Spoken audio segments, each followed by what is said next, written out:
नमस्कार। हम फिर हाजिर हैं, ये है नारी शक्ति कार्यक्रम लेकर। दोस्तों, रंगों को देखो तो मन लालायित हो उठता है और जब हम प्रकृति का अवलोकन करते हैं तो हमें बहुत सारे रंग मिलते हैं और ये रंग हमें ऊर्जा देते हैं, खुशी देते हैं और ये रंग हमारे भावों को अभिव्यक्त करते हैं। एक व्यक्ति अलग अलग विधाओं में अपने आप को आगे बढ़ाता है। कोई स्पोर्ट्स में बढ़ता है, कोई गार्डनिंग करता है, लेकिन हमारे आज के स्टूडियो में हमारी एक ऐसी आर्टिस्ट आई हैं जो कला और कलाकार हैं और फाइन आर्ट्स की एक बहुत अच्छी कलाकार हैं, मंजी हुई कलाकार हैं। और आइए उनसे मिलते हैं। वो आप हैं अर्चना यादव जी। अर्चना जी, आपका ये है नारी शक्ति कार्यक्रम में बहुत स्वागत, अभिनंदन है। धन्यवाद। कहते हैं कि एक व्यक्ति जो होता है वो अलग अलग विधाओं में अपने आप को बढ़ाता है, लेकिन बचपन उसका कैसे बीतता है? क्या आपको बचपन से इन रंगों का शौक था, आर्ट्स में रुचि थी, या परिवार से वातावरण मिला? मेरी शुरुआत तो बचपन से ही हुई है आर्ट को लेकर, क्योंकि मेरे पापा आर्टिस्ट रहे हैं, सेल्फ डॉट आर्टिस्ट रहे हैं।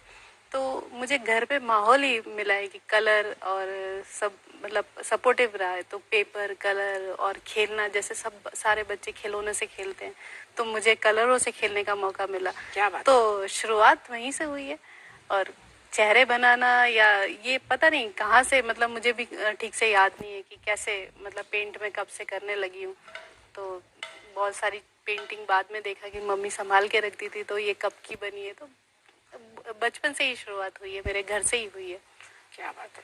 आपने फाइन आर्ट्स में पोस्ट ग्रेजुएशन किया है जी। तो पोस्ट ग्रेजुएशन करते हुए किन विषयों को समाहित किया जाता है? उसमें थ्योरी और प्रैक्टिकल में किस तरह के सब्जेक्ट्स होते हैं? इसमें लैंडस्केप हुआ, स्टिल लाइफ हुई, और मतलब जो रूटीन की जो आसपास आप देखते हैं वही सारे सब्जेक्ट होते हैं। इनकी थ्योरी होती है और हिस्ट्री होती है आर्ट को लेकर।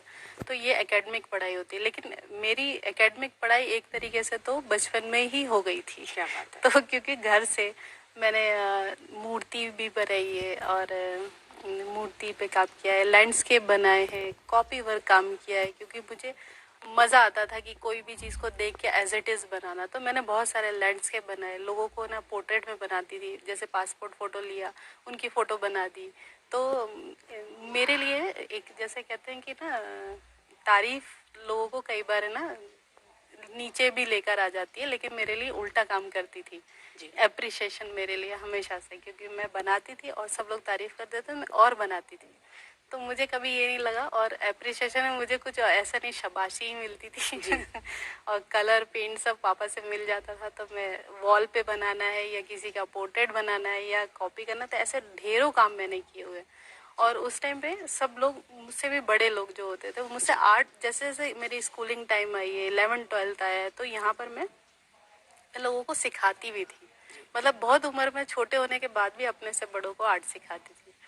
तो ऐसा ही माहौल रहा है, यही आर्ट मेरी शुरुआत रही है। मतलब एकदम जैसे कहना चाहिए, मुझे कोई पापा से ही जो मिला है, देखा है, आसपास जो चीज़ें देखी है उन्हीं को पेंट किया हुआ है। और बाद में आगे चल के एकेडमिक के बारे में भी मुझे नहीं पता था कि इसमें कोई पढ़ाई होती है और आगे कैसे निकलना है। लेकिन स्कूलिंग टाइम में मेरा बीच में मतलब हमेशा से ये रहा कि कुछ करना है तो आगे इसमें एक्सट्रीम जाना है। तो पेंटिंग तो मेरे लिए एक, मतलब एक पैशन कह लो, वो चीज़ चाहिए रही है। और साथ में मेरा स्पोर्ट्स भी रहा है, ये स्कूल टाइम का बात है। तो वहाँ मुझे लगता था कि मैं नेशनल लेवल पे, इंटरनेशनल लेवल पे खेलूँ। तो मैंने नेशनल जूडो भी खेला है। क्या बात। और कराटे मैंने स्टेट लेवल तक खेला है। तो वहाँ मुझे लगता वो एक मेरा अलग पार्ट था, मतलब एक स्पोर्ट्स और एक आर्ट। तो मतलब मेरे फैमिली बहुत सपोर्टिव रही, मेरी मम्मी बहुत सपोर्टिव रही है। मैं ना, मेरे पेंटिंग लोगों को मैं गिफ्ट कर दिया करती थी, लोगों को अच्छा लगता था तो अच्छा ठीक है ले जाओ, ऐसे बहुत सारे काम किए। तो एकेडमिक के बारे में मुझे नॉलेज नहीं था, लेकिन जब मैं किसी को सिखा रही थी तो उस टाइम मेरा टाइमिंग था, मतलब 10th के बाद, तो मैंने लिया हुआ था बायोलॉजी। और मतलब मेरा एक रास्ता और भी था कि मैं डॉक्टर लाइन में जाऊंगी। तो वहाँ से ना कर मतलब, क्योंकि कहीं ना कहीं वहाँ स्पोर्ट्स से आप कोई जॉब नहीं कर सकते और पढ़ाई आपको करनी है, तो बायोलॉजी लिया क्योंकि डॉक्टर बनना था। मतलब कई सारे रास्ते थे और आर्ट को लेकर, आर्ट बसा था, लेकिन उसका पता नहीं था कि वो जाना कैसे है इस रास्ते पे। तो किसी को जब मैंने सिखाया तो वहाँ पर उन्होंने मुझे रास्ता दिया कि यहाँ भोपाल में आर्ट कॉलेज होते हैं। मेरे पापा भी नहीं उतना पता था, क्योंकि वो एक एम्प्लॉय थे, मतलब अच्छे अधिकारी रहे हैं बीएचएल में। तो उनको भी ऐसा नहीं था कि आर्ट की लाइन में कैसे जाना है, क्योंकि उन्होंने भी कोई पढ़ाई नहीं की थी, तो मुझे बताने वाला कोई नहीं था। तो जिसको मैंने सिखाया था तो उन्होंने मुझे बोला कि आप आर्ट कॉलेज जाइए और आर्ट कॉलेज से आप अपने ग्रूम कर सकते। तो वहाँ तक तो मेरा इतना था कि परफेक्शन आ चुका था कि मैं बहुत ज़्यादा अच्छे एकदम रियलिस्टिक वर्क करने लगी थी, पोर्ट्रेट किसी के भी करने लगी थी। बहुत सारे मतलब मूर्तियाँ बनाना, पोर्ट्रेट बनाना, ये सब घर से ही मुझे मिला है।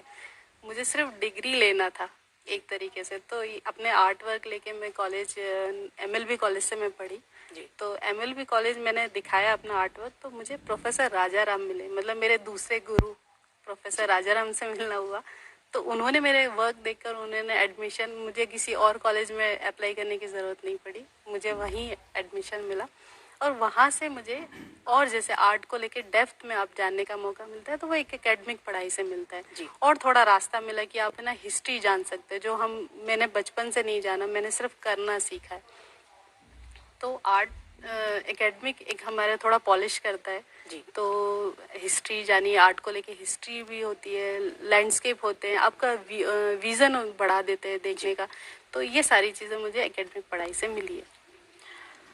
कहते हैं कि एकेडमिक बहुत ज़रूरी है, और आपने बड़ी अच्छी बात कही कि आप अलग अलग फील्ड्स में जाते हुए और आपके अंदर कहीं ना कहीं एक आर्टिस्ट छुपा हुआ था और अंततः वो आर्टिस्ट उभर कर बाहर आ गया।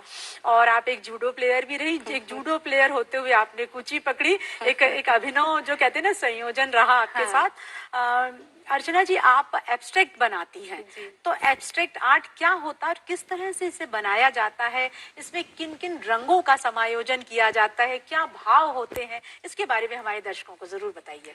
एक्चुअली एब्स्ट्रैक्ट आर्ट एक स्वतंत्र भावनाओं की समागम, मतलब एक ना स्वतंत्र भावनाएं हैं जो रंगों, आकारों और लाइनों से कैनवास पर आता है जी। तो ये मेरे अंदर अचानक से नहीं आया।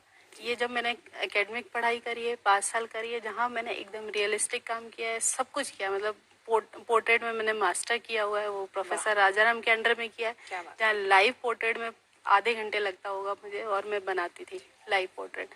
तो यहाँ की शुरुआत होने के बाद जब आप फील्ड में एक बार निकलते हो ना, तो वहाँ आपको एक्चुअली समझ में आता है। मतलब अभी तो हम एक ना छोटे से तालाब में होते हो, फिर हमें समुद्र में जाना है। क्या बात है, सही बात है।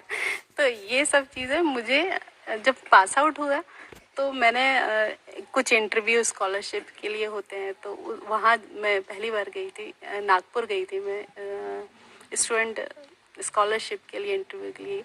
तो मैंने वहाँ पे पेंटिंग अपने डिस्प्ले किए थे जो कॉलेज लेवल पे बनाए हुए थे। तो मुझे मतलब आपको प्रेजेंटेशन उतना नहीं पता है, फील्ड का नहीं पता है, तो ये भी एक्सपीरियंस करके मिला है। तो अब धीरे धीरे मेरी शुरुआत यहाँ से आगे हुई। तो जो फिगरेटिव आर्ट करती थी, मुझे इस बीच में मेरे कुछ सिलेक्शन हुए थे लैंडस्केप के लिए जो एमपी कला परिषद ने किया हुआ था। तो यहाँ से टच मेरा एमपी कला परिषद से हुआ, एमपी कला परिषद से भारत भवन से हुआ। तो भारत भवन में नेशनल इंटरनेशनल के आर्टिस्ट आते थे, तो वहाँ पे मैंने वर्क किया है 2004 और 5 में कंटिन्यू रह के काम किया हुआ है। और वहाँ जब आप बहुत सारे काम करने लगते हैं ना, एक तरीके से ब्रेन वॉश करते हो आप अपने आप को। तो जब वो बहुत अर्चना जी, मैं आपके कुछ यहाँ पे बने हुए कुछ आर्ट वर्क भी देख रही हूँ, और ये मैं देख रही हूँ कि हमारी साहित्य अकादमी की एक बहुत अच्छी पत्रिका है साक्षात्कार, वो भी मैं यहाँ देख पा रही हूँ। और इसमें ये जो आर्ट बना है, इसके बारे में भी बताइएगा कुछ। ये मेरा एब्स्ट्रैक्ट आर्ट है जो इसमें एक फीलिंग्स है। मतलब एब्स्ट्रैक्ट आर्ट वो आर्ट है जिसमें आप चाहें तो कुछ ढूंढ सकते हैं, लेकिन ये वो चीज़ है जहाँ इसकी अपनी एक इंडिविजुअल पहचान होती है आर्ट की। जैसे हम किसी रास्ते पर अगर चले, ये 2004 की एक पेंटिंग है जो कवर पेज साक्षात्कार ने लिया था। आपकी पेंटिंग मुझे लग रही है, और इसमें ये आर्ट वर्क जो बनाया है, ये फिगर किसको रिप्रेजेंट करता है? ये लैंडस्केप को करता है, लैंडस्केप। और इसमें कलर संयोजन कैसे आपने किया? इसका एक विशेष कलर्स का एक वो आयोजन होता है इसमें, या फिर हम अपने मन के भावों से रिलेट करते हुए इसमें कलर्स डालते हैं? बेसिकली एब्स्ट्रैक्ट आर्ट होता ही अपनी भावनाओं को प्रेजेंट करने का तरीका होता है। तो आप कलर उस टाइम पे उस मूड में कैसे आप होते हो, जी। आप उसको रंगों और लाइनों से आप प्रेजेंट करते हो। मतलब शब्द नहीं होते लेकिन प्रेजेंटेशन हमारा वो वहां पर ऐसे होता जी। है। तो एब्स्ट्रैक्ट आर्ट के बारे में अगर एक मैं छोटी सी बात कहूँ कि एब्स्ट्रैक्ट आर्ट ऐसी एक चीज है जैसे हम कहीं गए नहीं है, जी। तो उसके बारे में हम कैसे सोचते हैं कि वहां पे ऐसा रास्ता होगा, वहां पे ऐसा वाला पेड़ लगा होगा, जी। हम उसको जानते होंगे, लेकिन हम जब वहां जाते हैं तो हमें क्या लगता है कि वो चीज बहुत कम मिलती है, वैसी नहीं होती जैसी हमने सोची होती जी। है। तो एब्स्ट्रैक्ट आर्ट भी वैसे ही है।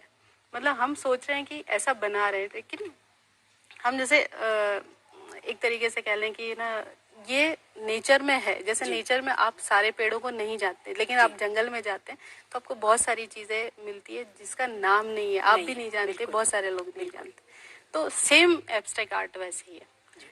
तो आप फीलिंग है एक तरीके से, ये अपने आप में एक आकार है, मतलब अपनी भावनाओं को आकार देती है लाइनों कलरों से। जैसे मैं सोचती हूँ कि और एक इसमें ये ना आपको बांधती नहीं है, मैंने भी इसको ना बांधा क्या नहीं बात है। जी। इन जब फिगर की बाउंडेशन टूटी थी, जैसे फिगर में क्या होता है, मैं बांध दे रही हूँ कि ये मैंने बनाया है और मैं जो बनाऊंगी वो आप देखोगे। जी। तो मैंने धीरे धीरे वो चीज़ों को किया कि नहीं, मेरी फ्रीडम है, मैं इस फिगर को ऐसे देखती हूँ जी। या मैं इस जगह को ऐसे देखती हूँ, तो मैं इसको तोड़ दूंगी वो बाउंडेशन। तो बहुत अच्छी चीज़ है कि हम उसको बांधते नहीं है किसी बांधते नहीं। सब्जेक्ट और को। ये पर्सन टू पर्सन इसको पर्सन ग्रास्प टू करने का, कर ग्राह्य सकते करने का कर अलग अलग हो सकते सकता है और इसका कि आपने जो एक लैंडस्केप बनाया है और अगर बिल्कुल मैं देखूं तो मुझे मेरे अंदर जो भाव है मैं उस तरह से उसको ग्राह्य करूंगी। ऐसा भी होता है क्या? बिल्कुल होता है। मेरा एक्सपीरियंस रहा है जब मैं एग्जीबिशन करी है मैंने। जी। तो मेरा फर्स्ट सोलो शो हुआ था भारत वन में, तो वहाँ जी। एक कोई विजिटर थे जिन्होंने कहा कि एक बार वो विजिट कर आए, तो उन्होंने कहा कि जी। मैम आपने ये क्या बनाया हुआ है। जी। तो मैंने कहा कि आपको क्या लगता है, एक बार आप देख कर आइए। जी। तो वो उन्होंने 10-15 मिनट दिए, तो उन्होंने कहा आपने कुछ पेंटिंग में गणेश जी बनाए हुए हैं। जी। तो मैंने कहा थोड़ा सा और टाइम दीजिए। जी। तो उन्होंने कहा आपने सारी पेंटिंगों में गणेश जी बनाए क्या हैं, तो बात है, मतलब ऐसा क्या है बात कि बनाए मैंने वो सोच के नहीं था। जी। आपका नजरिया है आर्ट को देखने का, आप अर्चना उसमें जी, क्या आपने फील करते बहुत हो। सारे जगहों पे अपनी पेंटिंग एग्जिबिट भी की है, जी। तो देश विदेशों में, तो उसका कैसा अनुभव रहा और किस तरह के एग्जीबिशंस में पेंटिंग्स को आपने लगाया है, वहां पे प्रतिनिधित्व किया है?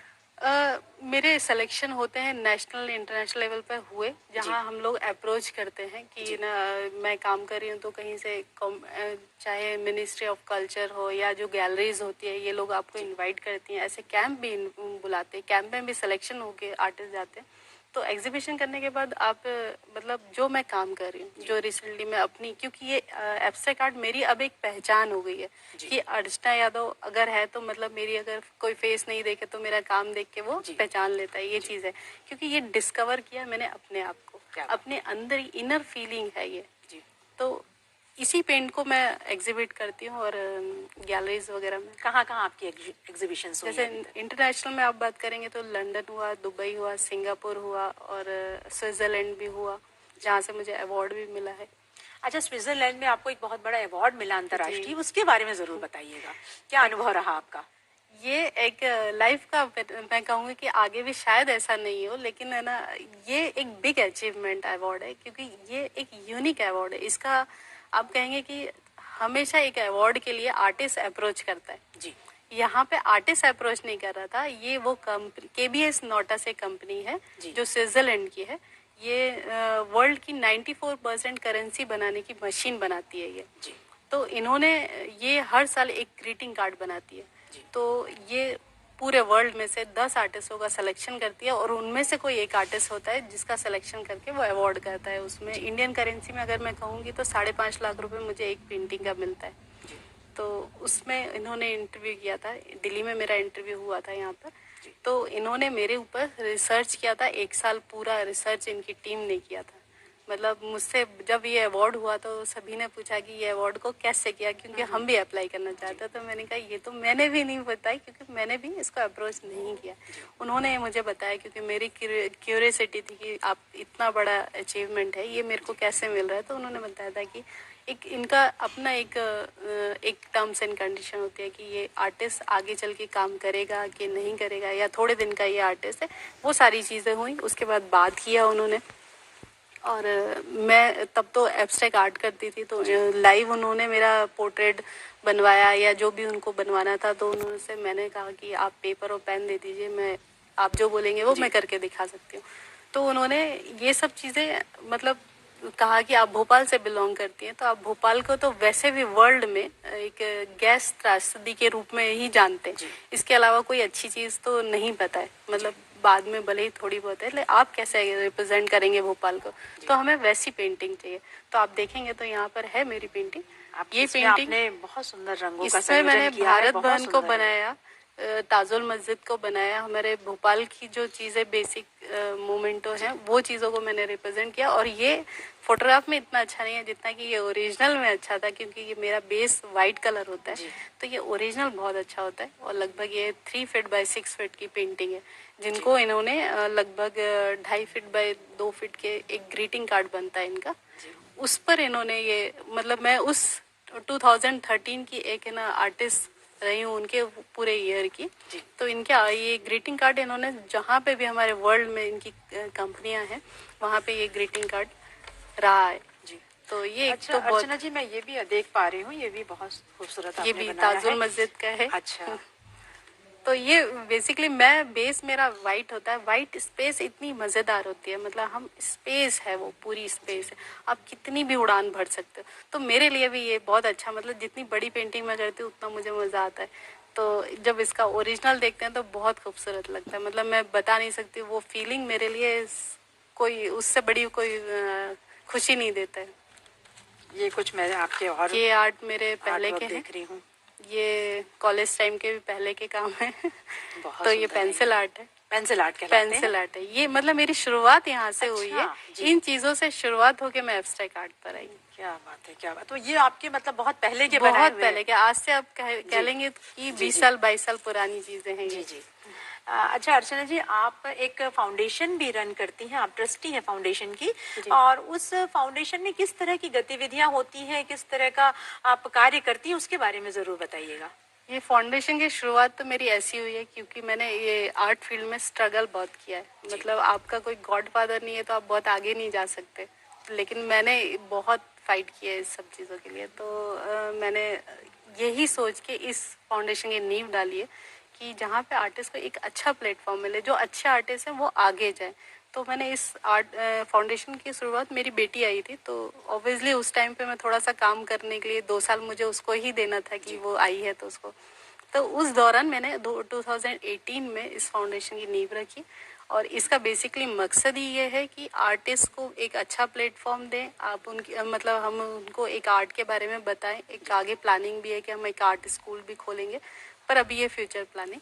अभी मैं आर्ट कैंप कराती हूँ, एग्जीबिशन कराती हूँ, और कोविड के बाद से थोड़ा कम हो गया। उसके पहले मैंने स्कूल लेवल पे कराया है, जयपुर में कराया हुआ है। इसकी मेन ब्रांच मेरी भोपाल से रजिस्टर है फाउंडेशन, और मेरे इन लॉज दिल्ली हैं, तो मेरे सेकंड ऑफिस मेरा दिल्ली भी है जी। तो यहीं से ये फाउंडेशन है ना, बेसिकली हम एक आर्टिस्ट को ना एक अच्छा प्लेटफॉर्म देना चाहते हैं, और आगे भी मतलब ये एक तरीके से ये ट्रस्ट है जो फंड है ना, मतलब ऐसे हम लोग डोनेशन नहीं चाहिए जी। आप मतलब जो अभी मैं इस फाउंडेशन को रन कर रही हूँ, तो जो मेरी पेंटिंग सेल होती है उसका एक पार्ट है ना उसको मैं देती हूँ। अच्छा, फाउंडेशन को देती है, क्या बात है, बहुत अच्छी बात है। और जो नए लोग आने चाह रहे हैं इस फील्ड में, उनको भी एक सुविधा हो जाएगी। जैसा आपने जो चीजें, जो आपने तकलीफें सही, आपको कहीं ना कहीं ये लगा कि उन आर्टिस्ट के दर्द को आपने समझा, और आपको लगा कि कुछ ऐसा फाउंडेशन स्टार्ट करना चाहिए जिसके मार्फत से अगले आने वाले लोगों को एक सहयोग मिल पाए, सहायता मिल पाए। ये बहुत अच्छी आपने बात कही। और आप के अंदर बहुत सारी प्रतिभाएं भी हैं, और क्या कुछ हॉबीज आपने छुपा रखी हैं अपने अंदर, ये भी बताइएगा। मैं फोटोग्राफी भी करती हूँ। अरे वाह, क्या बात। फोटोग्राफी भी, जैसे पेंटिंग स्टार्ट है, मतलब पेंटिंग की शुरुआत हुई तो घर में कैमरा मिलता था, जो उस टाइम पे रोल कैमरा हुआ करता था, तो उनसे भी किया है। बाद में जब मैं अर्न करने लगी तो मैंने खुद से ही अपना एक कैमरा लिया। तो फोटोग्राफी का शौक है, और ट्रैवलिंग का है, क्योंकि कहीं ना कहीं मुझे अच्छा लगता है ट्रैवल करना और देखना व्यूज, क्योंकि आर्टिस्ट को जब तक देखेगा नहीं वो तो उसका खाना ही है, सही तो वो चाहिए ही चाहिए। तो वो चीज़ मुझे फोटोग्राफी से मिलती है। बाकी अभी रिसेंटली मैं कुछ डिजिटल काम करने लगी हूँ। डिजिटल मतलब जैसे मैंने अपनी बेटी का भी एक चैनल, यूट्यूब चैनल बनाया है, खुद का भी मेरा एक चैनल है, और फाउंडेशन के लिए भी मैं काम कर रही हूँ। और मेरी एक फाउंडेशन के साथ साथ मेरे प्रोफेसर की भी एक फाउंडेशन है, प्रोफेसर राजा राम सर की, जो अभी हम लोग 2 साल से उसमें भी मैं कुछ काम कर रही हूँ। तो वहाँ का भी ये डिजिटल पार्ट है, वो भी मैं देख रही हूँ। और हम मकसद यही है कि आर्टिस्टों को अब है ना, ये मतलब मेरा कहीं ना कहीं एक क्रिएटिव पूरा टाइम ही, मतलब मेरा ऐसा कुछ नहीं है, मैं इससे हट के भी नहीं सोच पाती हूँ। मान लो मैं खाली समय में घर में भी हूँ तो कुछ ना कुछ मैं करते रहूंगी, कहीं बना रही हूँ या मैं गार्डनिंग भी कर रही हूँ तो उसके पॉट के ऊपर कुछ बना रही हूँ या कुछ ना कुछ क्राफ्ट मेकिंग ही कर रही हूँ। मतलब ये सारी चीज़ें मेरी पूरे फुल टाइम चलती है। इसके अलावा मतलब सोचा जाए कि मैं कुछ और करती हूँ तो नहीं करती हूँ। पूरी टाइमिंग ही मेरा ऐसा निकलता है इनसे। अच्छा अर्चना जी, आपको फेलोशिप भी मिली है, जूनियर फेलोशिप मिली है, उसके बारे में कुछ बताइए कि किस तरह का कार्य आपने किया, फेलोशिप में आपको कैसे काम करने का अनुभव हुआ? जूनियर फेलोशिप के लिए भी हमें अप्रोच किया था, जैसे कि ना आप जो वर्क करते हैं आप क्या सोचते हैं उसके बारे में आपको लिखना। तो मैंने एक थीसिस लिखा था जिसका सिलेक्शन हुआ था, कल्चर ऑफ मिनिस्ट्री, दिल्ली से मिला था ये मुझे। तो बेसिकली मैंने एक अंतराल की सह यात्रा एक टॉपिक लिया था जिसपे ये एब्स्ट्रैक्ट वर्क में करते आई हूँ। तो उसका एक पूरा लिखने के बाद एक थ्योरी पूरा तैयार करना पड़ता है, और उस 2 साल के ईयर में जो मैं वर्क करती हूँ तो वो चीज़ों को उन्होंने अवॉर्ड किया था। तो वो 2 साल तक गवर्नमेंट हम लोगों को पैसे देती है जी। तो ये सब जी बहुत अच्छी बात है। अच्छा, आप एक मदर भी हैं और आप इतना सारा आर्ट वर्क करती हैं और ये बहुत पेशेंस वाला काम है, तो किस तरह से समय का संयोजन करती हैं? हाँ, मेरी 5.5 साल की बेटी है। शुरुआत में तो मैंने उतना टाइम नहीं दिया, लेकिन उसके नाम से मैंने आर्ट फाउंडेशन डाली है। उसका नाम हिमान्या है और हिमान्या आर्ट फाउंडेशन उसी के उस पे। तो मेरा मतलब एक पार्ट मतलब 2 साल तो ठीक है उसके साथ दिया, फिर वो भी आर्ट करने लगी। अभी मतलब कहा जाए कि वो मेरे साथ स्टूडियो पार्टनर है, वो मेरी स्टूडियो की पार्टनर है। क्या बात साथ में वो काम करती है और बहुत अच्छा, मतलब जैसे मेरी शुरुआत हुई है बचपन की, ऐसे ही उसकी भी हुई है, शुरुआत हुई है। अच्छा अर्चना जी, हम यूथ हमारे इस फील्ड में आना चाहें और यूथ को क्या संदेश देना चाहती हैं आप? मैं तो इतना ही कहूंगी कि जैसे क्या होता है कि ये एक फील्ड ऐसी है जहाँ पेशेंस की जरूरत होती है। मतलब आप ऐसा नहीं कहेंगे कि आज मैंने बनाया आज मुझे कुछ मिल जाएगा, और अचीव पैसा कमाने के लिए कभी मत सोचो, वो तो ऑटोमेटिकली रास्ता बनेगा। मतलब मैंने कभी ये नहीं सोचा, शुरुआत में जब मैंने काम किया है तो कोई पैसे नहीं देता था, मैं तो खुशी से, मेरे को तारीफ मिल जाती थी, वो मेरे लिए सबसे बड़ा दौलत होती थी। तो यूथ के लिए भी ये मैं कहूँगी कि अगर आप जिस भी फील्ड में जाना चाहते हैं तो लगन बहुत ज़रूरी है और अपने आप को पॉलिश करना बहुत ज़रूरी है। आप बहुत पढ़िए, अब तो बहुत चीज़ें गूगल पे अवेलेबल है और आप बुक्स पढ़ सकते हैं। हमारे टाइम पे तो वो सब चीज़ें, मतलब मुझे रास्ता बताने वाला कोई नहीं था, लेकिन वो चीज़ें आगे निकली हैं। तो अभी ये है कि बहुत सारी चीज़ें हैं और बताने वाले भी बहुत हैं। अभी तो आर्ट कॉलेज बहुत है, हमारे भोपाल में भी बहुत हैं, और आर्टिस्ट भी हमारे भोपाल मध्य प्रदेश के तो आर्टिस्ट काफ़ी सारे हैं जो वर्ल्ड फेमस हैं। तो आपको काम करने की ज़रूरत है, पेशेंस रखिए। अगर आप आर्ट फील्ड में निकलना चाहते हैं तो इसके लिए तो काफ़ी पेशेंस की ज़रूरत होती है। लकीली कोई बहुत जल्दी आगे निकल जाता है, तो मेहनत की ज़रूरत होती है।